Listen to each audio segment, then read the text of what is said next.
Hello and welcome to a time special presentation for Thirukkural with the Times, where we explore real world lessons from the classic Tamil text Thirukkural with motivational speaker, author, and diversity champion Bharathi Baskar as she explores the masterpiece. Is there a God? This is a question that scientists have pondered over for centuries. Is there an answer? There isn't. There never was. Beyond the unknown and into the mysteries of science, spirituality, and the unexplainable. In science, there are some questions that have no answers. For example, quantum physics is built on Heisenberg's theory of uncertainty, which states that all matters are in a dual state, particle and wave. Why is it this way?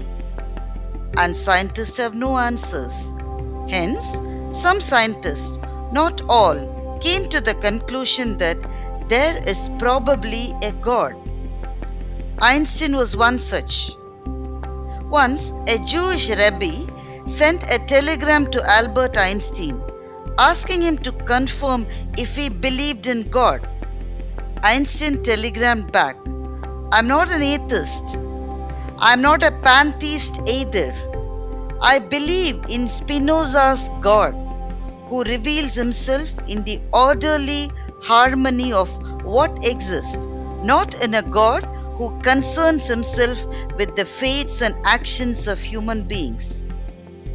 Einstein also said that the question about the existence of God is the most challenging problem of our century, which cannot be answered simply with a yes or no.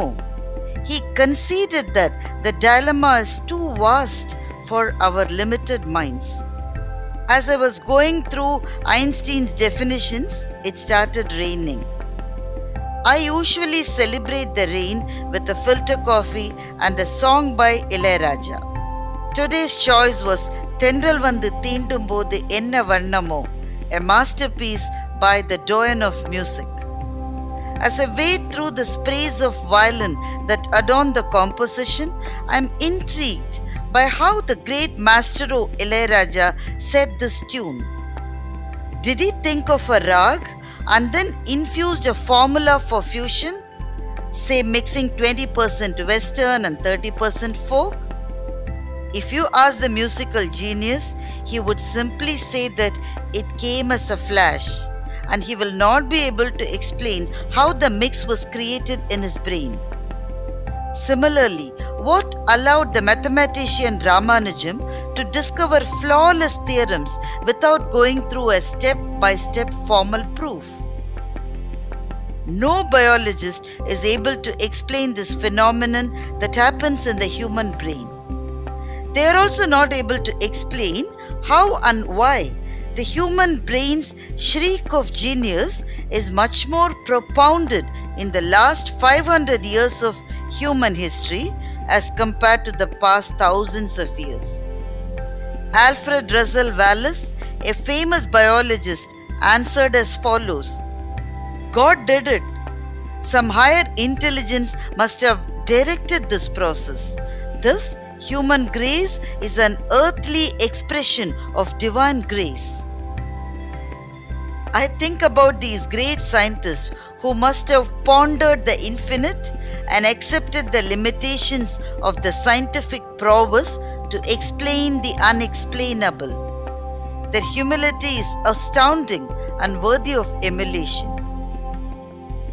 Thiruvalluvar was seated in the patio of his house, and an anxious man walked in.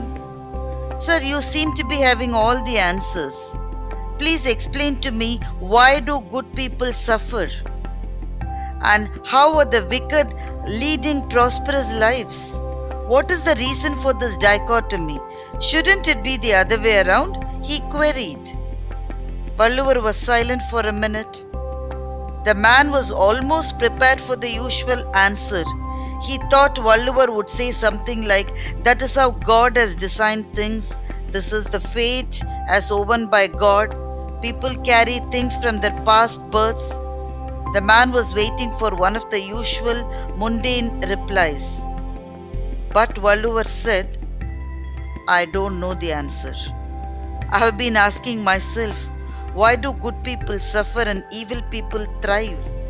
I don't have the answer, but this will be debated eternally. For generations to come, the wise will be thinking about the paradox and the debate shall be ongoing. The young man was stunned by this answer. He returned home sadder and wiser. Scientists, who are generally non-believers, sometimes have accepted that science does not have all the answers and are willing to accept God's hand in the puzzle of the universe. Saints like Valluvar, who submit themselves to God fully, are not blaming fate or God's design for certain enigmas of life, but want more research on the topic. The seekers of truth never shut their doors for alternate thinking. The path of knowledge is never unidimensional. Avviya Nenjathaan Aakkamum, Sevviyaan Kedum, Ninaikkap Padum. The prosperity of the wicked and the poverty of the righteous will be pondered.